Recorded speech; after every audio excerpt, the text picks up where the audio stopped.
제가 한 절, 여러분들이 한 절 교독하시겠습니다. 출애굽기 8장 8절에서부터 15절까지 말씀. 8절을 제가 읽습니다. 바로가 모세와 아론을 불러 이르되 여호와께 구하라. 나와 내 백성에게서 개구리를 떠나게 하라. 내가 이 백성을 보내리니 그들이 여호와께 제사를 드릴 것이니라.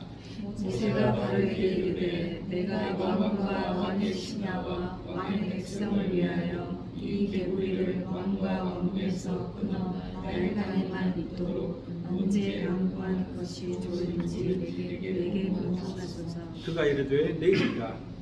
모세가 이르되 왕의 말씀대로 하여 왕에게 우리 하나님 여호와와 같은 이가 없는 줄을 알게 하리니 개구리가 왕과 왕궁과 왕의 신하와 왕의 백성을 떠나서 날강에만 있으리라 하고 모세와 아론이 바로를 떠나 나가서 바로에게 내리신 개구리에 대하여 모세가 여호와께 간구하매 여호와께서 모세의 말대로 하시니 개구리가 집과 마당과 밭에서부터 나와서 죽는지라. 사람들이 모아 무더기로 쌓으니 땅에서 악취가 나더라.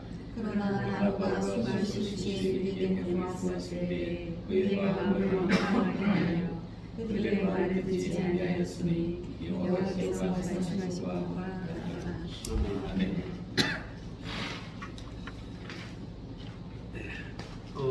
하나님은 우리 눈에 보이지 않으십니다. 그래서 많은 사람들은 하나님이 계시지 않거나 계신다고 해도 자기를 숨기시는 분이다 이렇게 생각을 많이들 하죠.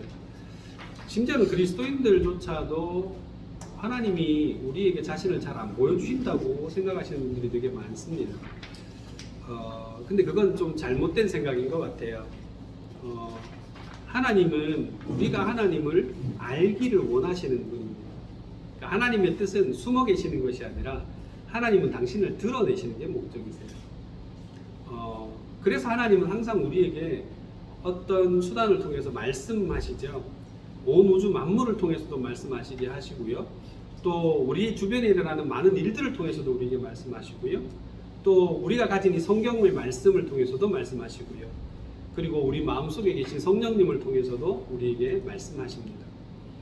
그런데 사람들은 왜 하나님을 보지 못하고 하나님의 말씀을 듣지 못하고 하나님의 말씀을 알지 못할까요? 하나님은 그렇게 많은 수단과 방법을 통해서 우리에게 말씀하고 계심에도 불구하고 왜 사람들은 그것을 깨닫지 못하고 듣지 못하고 알지 못할까요? 그것은 딱 하나입니다. 믿음이 없기 때문에. 그러니까 믿음이 없으면 아무리 보아도 들어도 읽어도 깨닫지 못합니다. 심지어 하나님께서 마음속에 말씀하셔도 그게 긴지 민지 몰라가지고 맨날 왜 그렇잖아요. 용하다는 목사님 찾아가서 이게 진짜 하나님 뜻입니까? 라고 물어보시는 분들이 되게 많죠. 하나님께서 그렇게 말씀하심에도 불구하고 그렇게 하지 못하는 이유가 하나님을 발견하지 못하는 이유가 믿음이 없기 때문입니다. 믿음의 눈으로 보아야지 하나님의 일하심이 보입니다. 그리고 믿음의 귀로 들어야 하나님 말씀이 들려요. 오늘 이 시간은 우리 여러분들께서 믿음으로 하나님의 말씀을 들으시는 그런 복된 여러분 되시기를 바랍니다. 자, 지금까지만 나누었던 말씀을 간단하게 복습 한번 해볼게요. 하나님께서는 모세와 아론을 통해서 이스라엘 백성을 내보내라고 바로에게 명령을 하셨습니다. 근데 바로는 거절하죠. 그래서 하나님께서 재앙을 내리시기 시작하는데 그가 거절했던 이유가 뭐죠? 거절했던 이유가 바로 하나님을 알지 못했기 때문에, 즉 다시 말하면 그에게는 믿음의 눈이라고 요만큼도 없었기 때문에. 그래서 하나님을 알지 못하니까 여호와가 누구간데 이렇게 얘기하거든요. 그러면서 자기는 안 듣겠다고 거절합니다. 그래서 첫 번째 재앙을 내렸는데 그 첫 번째 재앙이 뭐죠? 물이 피로 변하는 재앙이었습니다. 나일강의 모든 물고기가 다 죽고 물에서는 악취가 났습니다. 애굽 사람들은 애굽의 모든 물들이 다 피로 변해버렸기 때문에 너무나도 목마름을 경험했습니다. 그래서 그 나일강 주변을 다 파서 새로운 물을 얻고자 했지만 얻지 못했다 그랬어요. 근데 바로의 입장에서 보면 바로는 요술사들도 그렇게 했거든요. 똑같이 물을 피로 만들었습니다. 그것을 보고 바로의 마음이 어떻게 됐다고요? 완악해졌다 그랬어요. 그리고 완악해져서 이 사람은 어디로 들어갑니까? 자기의 궁으로 돌아가서 이 일에 대해서는 관심조차 기울이지 않았다 그랬어요. 백성이야 고통을 당하든 말든 자기만 괜찮으면 신경 쓰지 않겠다는 얘기지요. 이런 것을 보면 바로는 참 뗀뗀한 사람입니다. 그죠? 뗀뗀한 사람. 자, 물이 피로 변한 지 7일째 되던 날에 여호와 하나님께서 다시 모세를 부르십니다. 그리고는 바로에게 가서 다시 한번 이스라엘 백성을 내보내라고 명령을 전하라고 하십니다. 그리고 거절하면 뭘로 애굽 땅을 치시겠다고요? 오늘 읽으셨으면 아실 텐데 깨구리로 애굽 땅을 치시겠다 그랬어요. 솔직히 좀 생각하면 너무 무섭죠, 그죠? 깨구리 하면 저도 어릴 때 추억이 되게 많습니다. 깨구리 잡아서 구워 먹기도 하고 그랬습니다. 저기 상체는 날리고 다리만 남겨갖고 나무에 걸어가지고 미원 살짝 뿌려서 먹으면 정말 맛있습니다. 이거든요. 네. 이거는 비린내 살짝 해서 약간 닭고기 같은 그런 맛이 나요. 자, 그런데 여러분 우리는 이렇게 막 어릴 때 잡아서 구워 먹기도 하고 이랬지만 또 우리나라 사람들 너무 또 몸에 좋다 하니까 지금 다 구워 먹고 갖고 없잖아요. 깨구리 거의 없는데요. 그래서 여름 되면 조용하잖아요. 논밭이 조용합니다. 원래 조용하면 안 되는데. 자, 어찌됐건 그런데 애굽에서는 이 깨구리가 좀 다른 취급을 받았어요. 애굽에서 전혀 다른 취급을 받았습니다. 사실 깨구리는 애굽 사람들이 섬기던 신 중에 하나였어요. 그 깨구리 신의 이름이 뭐냐? 헤케트입니다. 헤케트. 네. 혹시 지난번에 그 나일강의 신이 뭐라고요? 기억나시나요? 네? 모르셔도 됩니다. 굳이 이집트 신까지 그렇게 이름 아실 필요 없고요.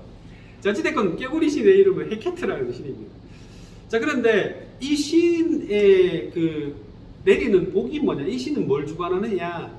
다산과 풍요를 가져온다고 여겨졌어요. 그래서 실제로 깨구리가 번식력이 엄청나다는 거 혹시 아십니까? 깨구리 한 마리가요, 죽을 때까지 낳는 한이 최대 7,000개. 우리 사람은 맥시멈이 아마 한 10명 되겠어요? 15명 되겠습니까? 네, 한 15명 정도 계속 그냥 하면, 그죠? 15명 정도 놓지 않을까 싶은데, 뭐 어찌됐건 간에 그거에 비하면 7,000개를 놓으니까 엄청난 번식력이죠. 그 유명한 왜 황소개구리 있지 않습니까? 그 10,000개도 넘는데. 10,000개도 넘는데. 자, 그래서 애굽 사람들은 이 개구리를 풍요와 다산의 신으로, 그래서 왜 그 논밭에 막이는 깨구리 울음소리가 나고, 깨구리가 보면 해로운 동물이 아니죠. 해충을 잡아먹는 동물이거든요. 그러니까 이제 그 개구리가 논밭에 많으면 곡식이 잘 되는 거예요. 그러니까 당연히 풍요와 다산의 신으로 그렇게 섬겨지는 거죠. 여러분들 이거 애굽 사람들이 지금으로부터 지금 모세 시대가요, 기원전 1500년이니까 지금부터 3500년 이상이죠. 3500년 정도 더 된 그 시기에 사람들의 얘기예요. 그러니까 되게 오래된 얘기죠. 우리나라로 얘기하면 호랑이 담배 먹던 시절이다 이렇게 표현할 정도고, 단군이 살던 시대죠. 고조선 시대입니다. 자, 근데 그렇게 오래된 얘기인데, 근데 재밌는 건 뭐냐면 요즘도 사람들이 제일 바라는 게 뭐예요? 이 다산과 풍요. 제일 바라는 거예요. 그죠? 지금 우리나라도 못 나가 난리잖아요. 그리고 조금이라도 경제적으로 좀 힘들어지면 얼마나 사람들 괴로워하는지 몰라요. 옛날에 가만히 생각해보면요, 참 재밌습니다. 우리나라 50년 전만 해도요, 저 아프리카에 그런 나라들 있잖아요. 동남아, 방글라데시 이런 나라들보다 우리나라 더 못 살았거든요. 근데 그때도 잘 살았어요. 걱정 없이. 근데 이렇게 풍요해졌는데도 불구하고 조금 경제가 어렵다 싶으면 구석구석 전국에서 다 앓는 소리가 나옵니다. 그죠? 조금 더 잘 살았으면, 우리가 조금 더 편하게 살았으면 하는 그 욕망이 오히려 옛날보다 더 강한 것 같아요. 그죠? 못 살 때보다 훨씬 강한 것 같아요. 이렇게 지금도 사람들은요, 풍요라고 하는 것을 목을 매요. 이게 그냥 애굽 사람들만 그러는 것도 아니죠. 예나 지금이나 다 똑같고요. 가나안 사람들이 섬기는 제일 유명한 신이 뭐죠? 여러분 아시잖아요. 가나안 땅에 들어가서 맨날 이스라엘 백성들이 이것 때문에 하나님한테 띠들이 맞잖아요. 누구를 섬겨서? 그 아세라만 아시네요. 바알이 남신이고 아세라가 여신이거든요. 이 두 신을 섬기는 이유가 뭡니까? 그게 풍요와 다산의 신이었어요. 이스라엘 사람들도 타락할 때마다 이 신을 섬겨요. 그만큼 사람들은요, 풍요와 다산에 대한 집착이 아주 강합니다. 자, 어쨌거나 하나님께서는 이 깨구리를 불러내서 바로와 애굽을 치겠다고 하셨습니다. 여러분, 저는 조금 이따가 할까요? 오늘 본문에는 나오지 않지만 바로는 당연히 그 하나님의 명령을 거절했겠죠. 깨구리 우습잖아요. 깨구리가 뭐 나와갖고 설쳐봐야 얼마나 설치겠어요, 이렇게 생각할 수 있잖아요. 하나님께서는 모세에게 명령했고 모세는 아론에게 명령해서 물가에서 손을 들게 하심으로 나일강에서 개구리들이 막 올라오게 하십니다. 자, 어떻게 치시는지 3절과 4절에 나와 있거든요. 혹시 성경 부분 찾으셨나요? 거기는 안 나와 있고 3절과 4절에 나와 있습니다. 거기 제가 한번 읽어드릴게요. 개구리가 나일강에서 무수히 생기고 올라가서 내 공과 내 침실과 내 침상 위와 내 신하의 집과 내 백성과 내 화덕과 내 떡반죽 그릇에 들어갈 것이며 개구리가 너와 내 백성과 내 모든 신하에게 기어오르리라 하셨다 하라. 그렇게 되어 있습니다. 이 말씀 읽으면서 제가 어렴풋이 제가 어릴 때 기억이 나요. 이게 뭐냐면 개구리 얘기가 아니고요. 제 아버지께서 그 대구에서 개척을 하시던 시절에 저희가 원래 아파트 살다가 아버지가 이제 땅을 계약을 하시면서 그 땅 위에 지어진 집에 들어가게 됐어요. 근데 그 집이 어떤 집이었냐면 원래 돼지우리였던 집이었습니다. 근데 그 슬레이트 지붕하고 기둥하고 벽 약간을 남겨놓고 거기다가 이제 더 벽을 쌓고 바닥을 깔고 지붕에 합판을 얹어가지고 그래가지고 만든 집이었어요.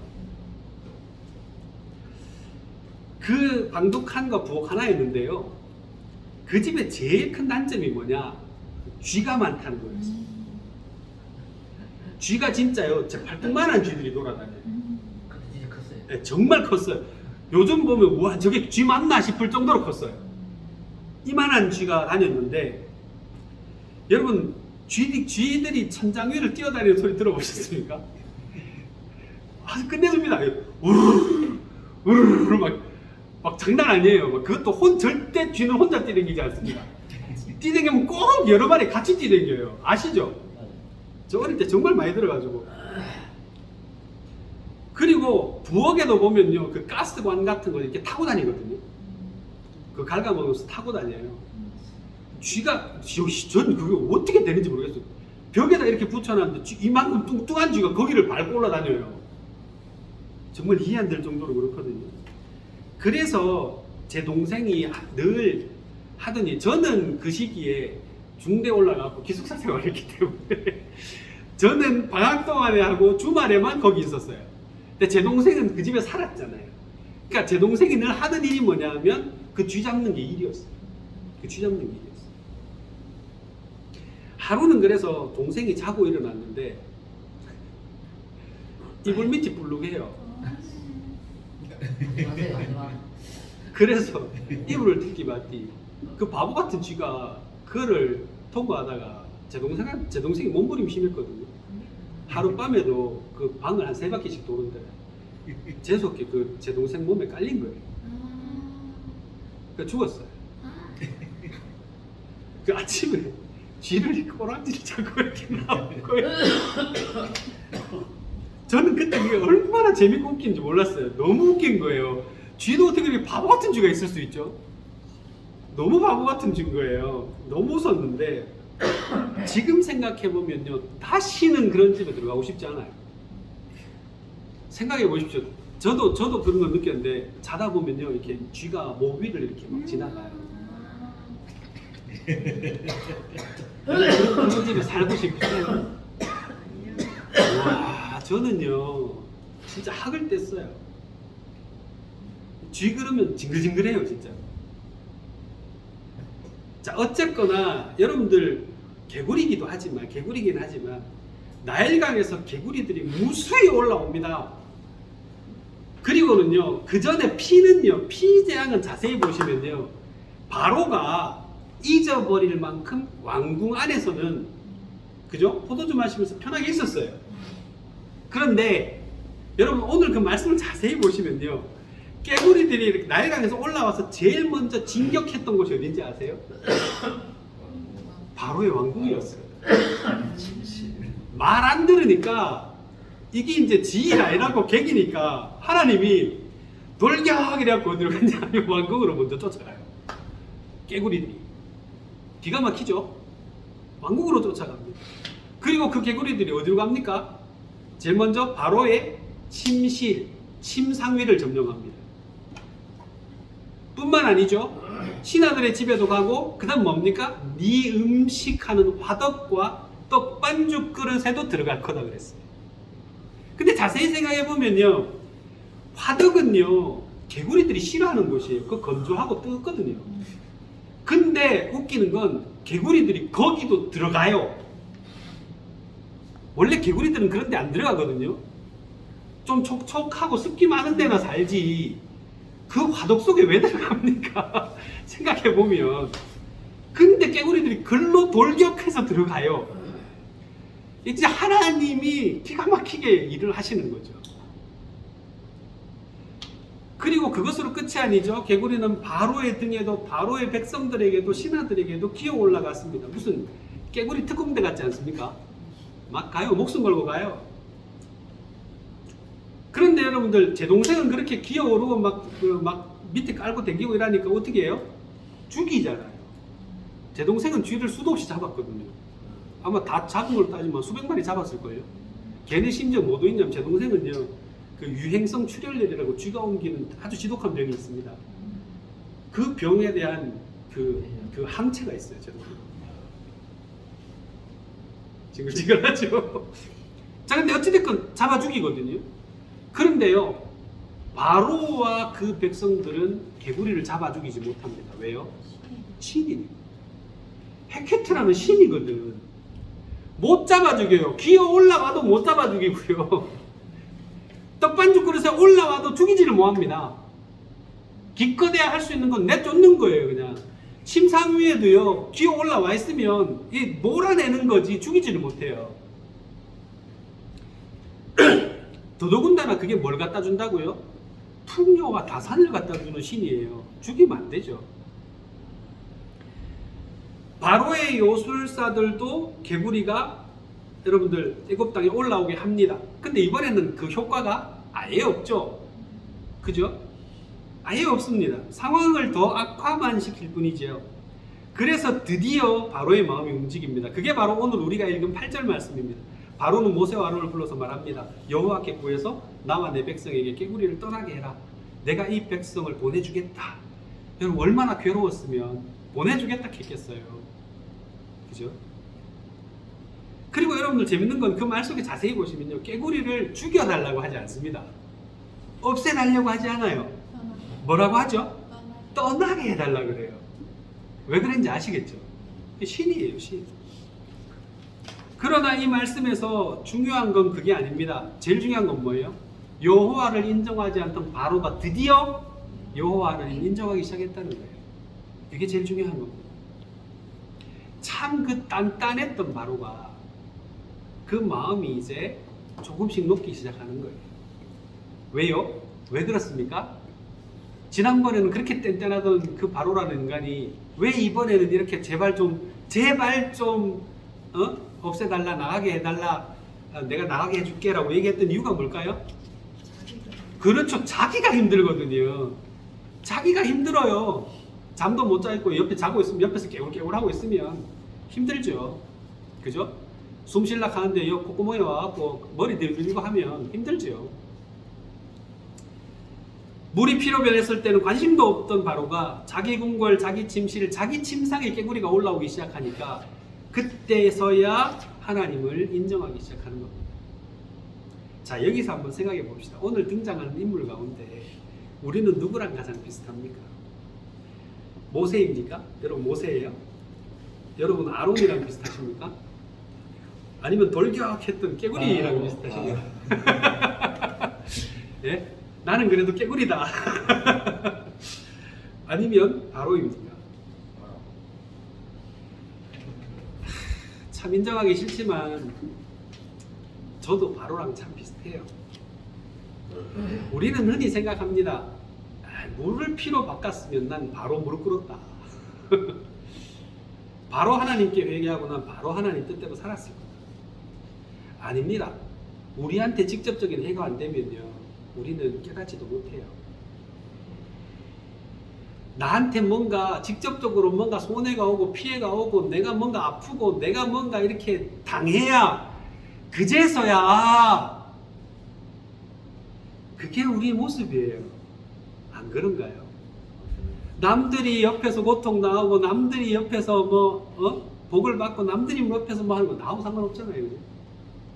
그러니까 그 사람들은 그 사람들 얘기고 난 내 얘기고. 여러분, 우리는 우리 자신에게 해가 되지 않으면 관심조차 기울이지 않는 경우들이 많습니다. 자기 백성이 물을 먹지 못해서 목말라서 나일 강가를 수없이 파헤칠 때도 바로는 자기와 상관없으니까 아무 생각도 없었어요. 그리고 그 이기적인 바로의 모습이 바로 우리의 모습일 수 있습니다. 심지어 우리는 또 그렇습니다. 풍요만 쫓으면서 살아가는 이 바로와 애굽 백성, 여러분들 이 바로가 왜 안 보내주려고 그러는 거예요? 생각해 보세요. 바로가 왜 이스라엘 백성 안 보내주려고 그러는 거예요? 보내주면 되잖아. 그렇잖아요. 안 보내주는 이유가 뭡니까? 그러니까 자기한테 이익이 되거든요. 손 하나 까딱 안 하고 말만 해가지고 도시를 건설할 수 있어요. 그죠? 그러니까 자기에게 이익이 되니까 자기를 풍요롭게 해주니까 안 보내는 겁니다. 그래서 바로는 그것만 쫓아가는 거예요. 하나님이든 뭐든 상관없이. 심지어 이렇게 얘기한 사람도 있어요. 우리를 풍요하게 해주지 않는 하나님이라면 난 안 믿겠어 라는 분도 계세요. 진짜 있어요. 뻥 아니에요. 옛날에 어릴 때 제 동생이 그랬던 적이 있어요. 제 동생이 아버지가 목회를 하시다 보니까 개척교 하시다 보니까 돈이 없었어요. 그래서 제 동생이 제 친척 동생한테 5,000원을 빌렸나 봐요. 그때 그 5,000원을 갚을 수가 없으니까, 그때 당시 고등학교 1학년인가 그랬어요. 갚을 수가 없으니까 그게 늘 마음에 그랬는데, 이 사촌 동생 놈이 만날 때마다 그거 가지고 제 동생을 괴롭히는 거예요. 애가 열을 받았어요. 너무 근데 그 놀렸던 녀석도 예수 믿는 놈이에요. 열을 받았어요. 그리고는 너무 화가 나가지고 부들부들하면서 바깥에 나왔고 막 난동이라는 소란을 피우면서 제 동생이 했던 얘기가 있어요. 5,000원도 안 주시는 하나님이 진짜 어떻게 내 하나님이고, 이렇게 한탄을 한 적이 있어요. 제 어린 마음에, 제가 그때 대학교 1학년, 2학년 그랬거든요. 어린 마음에 저도 다른 건 다 용납돼도 니 방금 했던 그 말은 내 용납 못한다. 그래도 하나님. 여러분, 우리 섭섭하면, 저는 그때 너무 교리적인 부분이나 신학적인 부분에만 경도되어 있어서 동생의 아픈 마음을 이해하려고 하지 않았어요. 그건 제 잘못이에요. 저도 똑같은 서름을 당하고 있었는데 저는 동생의 마음을 이해 못했죠. 근데 제가 동생을 야단치긴 했지만 저도 동생이랑 비슷한 마음이 있었어요. 왜 목사들인데 가난하게 살아야 돼? 왜 우리는 하나님을 위해서 우리 가족 전부를 희생하고 있는데 왜 하나님은 우리에게 아무것도 해주시지 않지? 심지어 우리 아버지가 목회를 하시다가 그렇게 열심히 진짜 하나님을 위해서 목숨을 바쳐서 목회를 하시다가 뇌졸중으로 쓰러지셨어요. 목회를 더 이상 못하게 됐어요. 그때 그 충격이라고 하는 거는요, 왜 하나님이 저렇게 가족도 안 돌보고 오직 하나님 주님 당신만 바라보고 갔는데 왜 하나님은 우리 아버지에게 복을 내려주시지 않지? 아버지가 쓰러지셨을 때 빚이 아버지 이름으로 6억이 있었어요. 그 당시 또.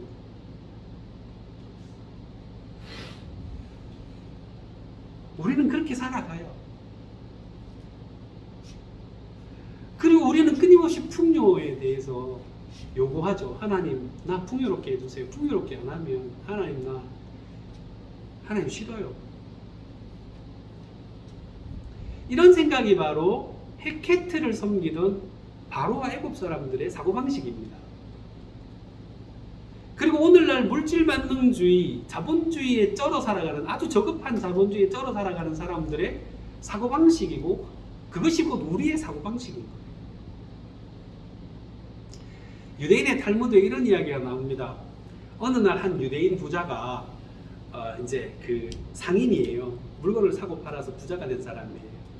여행길에 다리를 건너게 됐는데 다리가 너무 낡아서 무너지기 일보 직전이에요. 썩어가지고 나무다리인데 다리 앞에 선 그 부자가 당나귀에서 내려서 다리의 상태를 점검해 보니까 간당간당해요. 갈 수 있을지 없을지 모르겠어요. 뭐 오만 생각 다 있겠죠. 당나귀 무게, 자기 무게, 짐 무게 이런 것들 다 합쳐가지고 대충 어떻게 해가지고 아무리 계산해봐도 다리가 애매해요. 그러면 이 사람 유대인이잖아요. 뭐 했겠어요? 기도했겠죠. 당연히 하나님 앞에 기도합니다. 하나님, 제가 이 다리를 무사히 건너게 해주시면 제가 금화 10냥을 하나님께 드리겠습니다. 약속을 했어요. 그리고 난 다음에 기도를 마치고 난 이후에 그 당나귀를 몰고 그 다리를 건너갑니다. 근데 중간쯤 넘어가서 건너갔는데 다리가 이상이 없어요. 멀쩡해요. 그 순간 어떻게 됐겠어요? 마음이 변했죠. 그래서 다시 뭐 했겠어요? 기도합니다. 뭐라고 기도했겠어요? 어떤 일로 합시다. 그 정도까지는 아니었던 것 같고요. 이 사람이 그럽니다. 하나님, 가만히 생각해 봤는데 제가 이거 다 팔아도 10냥을 못 남겨요. 5냥만 드리면 안 될까요? 그랬더니 그 순간 갑자기 다리에서 무지끈 하고 소리가 나요. 그랬더니 그 놀란 부자가 다시 하늘을 쳐다보고 얘기합니다. 씩 웃으면서 하나님 농담한 거예요. 그렇게 얘기를 해요. 이게 탈무드에 나오는 얘기입니다. 이 간사한 유대인 부자의 모습이, 여러분 우리 지금 웃지만, 솔직히 웃지만 우리도 좀 비슷하지 않아요? 그죠? 이런 면에서 보면 우리도 하나님 앞에서 회개해야 될 것이 있는 것 같습니다. 하나님은 우리의 전부이십니다. 하나님께서 우리를 사랑하시고 하나님께서 우리를 긍휼히 여기지 않으셨다면 우리는 여전히 우리 욕심을 따라서 우리 뜻대로 멸망의 길을 가고 있을 그런 사람들입니다. 하나님의 은혜 때문에 우리는 새 생명을 얻었고 하나님의 그 은혜로 또 살아가는 사람입니다. 하루하루 그 은혜로 살죠. 오늘도 우리는 하나님의 은혜로 이 예배의 자리에 나올 수 있었고 또 하나님의 이름을 부르고 기도하고 찬송할 수 있었습니다. 하나님께서 우리를 자녀 삼지 않으셨다면 우리가 무슨 수로 하나님을 예배하고 하나님께 기도하고 하나님이 주시는 은혜를 누릴 수 있겠습니까? 그러므로 여러분 우리는 우리의 아집을 버리고 풍요보다도 우리를 사랑하시는 하나님을 선택할 수 있어야 하겠습니다. 자, 개구리를 물러가게 해달라고 부탁하는 바로에게 모세가 뭐라 그랬죠? 언제까지 내가 개구리를 물러가게 해드릴까요? 그랬습니다. 그랬더니 바로가 내일까지 해달라고 시한을 정합니다. 모세는 바로의 말대로 그때까지 개구리를 물러가게 해서 우리 하나님 여호와와 같은 분이 없다는 것을 알게 해주겠다고 대답합니다. 그리고는 모세가 바로에게서 나오자마자 하나님께 간구합니다. 그랬더니 어떻게 됐어요? 13절이죠. 하나님께서 모세의 기도대로 그대로 하셨습니다. 바로에게 약속하셨던 바로 그날에 애굽 땅에 덮고 있던 모든 개구리들이 다 집과 마당과 밭에서 나와서 죽었어요. 사람들이 모아서 무더기로 쌓아놓으니까 거기서 큰 무더기가 됐고 악취가 났다 그랬습니다. 얼마만큼 큰 악취가 났냐? 애굽 전역에 숨을 쉴 수 없을 만큼 악취가 났다 그랬어요. 개구리를 통해서 풍요를 추구하던 애굽인들의 결국이 바로 그런 모습입니다.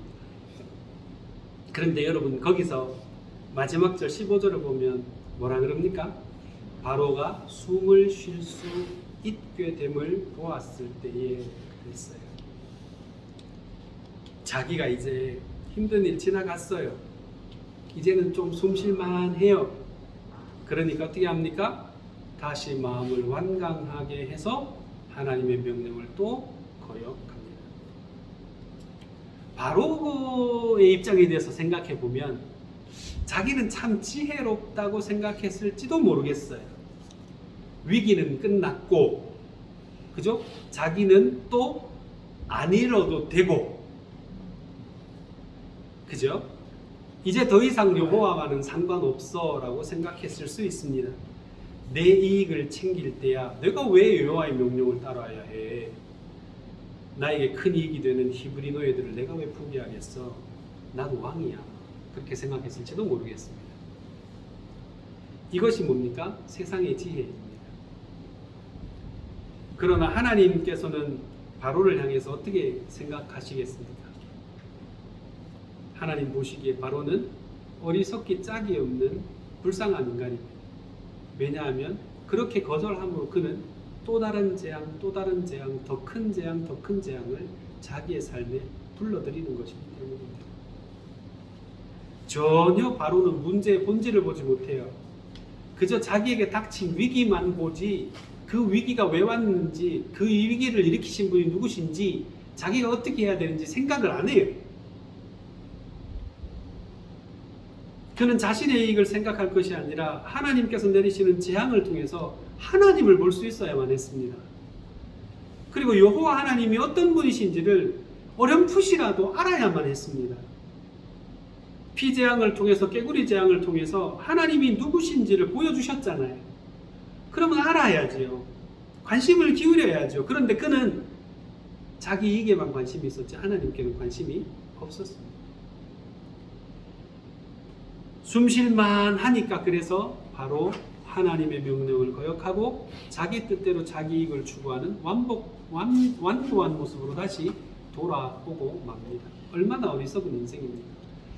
그리고 바로의 이런 어리석음은 바로 우리의 어리석음이기도 한 것입니다. 사랑하는 성도 여러분, 어려울 때는 하나님을 찾다가도 숨쉴만 하면 잊어버리고 내 힘으로 살려고 하지는 않는지 좀 돌아보아야 할 것입니다. 고3 하나가 있었는데 고3이 교회에 와서 이런 기도를 하더랍니다. 목사님이 들었대요. 무슨 기도냐? 하나님, 제가 원하는 서울에 있는 그 대학에 들어가게만 해주시면 제가 하나님께서 원하시는 걸 뭐든지 하겠습니다. 그 학생은요, 자신이 기도하던 대로 진짜로 그 대학에 들어갔어요. 아마 그 학생도 알겠죠. 하나님이 자기 기도를 들어주셨다는 걸. 그런데 대학에 가서 자신이 하나님께 약속했던 그대로 했을까요? 멀어서 교회 못 나오겠다. 서울서 어떻게 주일마다 대구로 내려오냐. 그죠? 바빠서 봉사할 시간이 없다. 난 예배 드리는 것만 해도 바빠 죽겠는데 뭐 봉사까지 하냐. 그룹까지 해야 돼서 사람들 만나야 돼서 시험 준비해야 돼서 오늘은 주일날 좀 빠져야겠다. 온갖 핑계를 대면서 하나님을 멀리 하더랍니다. 소원대로 되니까 하나님과 가까워지는 것이 아니라 오히려 하나님께 더 멀어지는 결과를 나타나는 거죠. 여러분, 이런 사람이 단지 그 학생 하나뿐이겠습니까? 돈 없고 힘들 때는 어디 놀러도 못 가잖아요. 그러니까 주일날 교회 와요. 근데 돈이 많아지고 여유가 생기고 이제 자기 기업이 생기고 자기가 사장이 되면 그때부터 시간 생기죠. 돈 있죠? 그럼 주일날 안 나와요. 놀러 다니기 바쁘죠. 그죠? 오늘은 뭐 태국 가야 되고 내일은 일본 가야 되고 모레는 제주도 가야 되고 바쁩니다. 사랑하는 성도 여러분, 제가 저를 포함해서 우리에게 드리고 싶은 말씀이 있어요. 한마디로 정리하면 우리 하나님께 잘합시다. 그 뭐 복잡하게 뭐 막 그렇게 할 거 없이 그냥 우리 하나님께 잘합시다. 우리를 사랑하시고 우리 기도를 들어주시고 우리를 위해서 모든 것을 행하시는 우리 주님께 잘 했으면 좋겠어요. 고난과 역경이 지나가고 숨쉴 만한 때가 되면 주님을 떠나서 내 마음대로 사는 것이 아니라 하나님께 나아가서 하나님을 위해 영화롭게 하고 은혜를 베풀어 주신 여호와 하나님께 우리 마음을 헌신하십시다. 저희 집안 얘기를 계속해서 죄송합니다만은 저희 우리 믿음의 조상이라고 하는 저희 할머니가 일자무식이세요. 찬송도 못하시고 성경도 못 읽으시고 한글을 못 읽으시니까. 그런데 그분은 평생 자기 아들을 살려주신 주님을 배신하지 않고 사셨어요.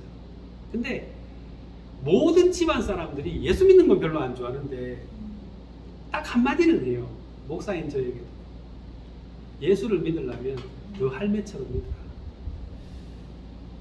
세상 사람들도 알아요. 하나님 은혜를 받고 평생 그 은혜를 갚으며 살아가는 것, 아니 갚는 것도 아니죠. 그 은혜를 따라 살아가는 것, 그것만 해도 세상 사람들도 하나님의 살아계심을 보더라고요. 여러분, 이러한 삶이 어찌 보면 뭘 많이 하는 것보다도 더 중요하지 않을까 저는 싶어요.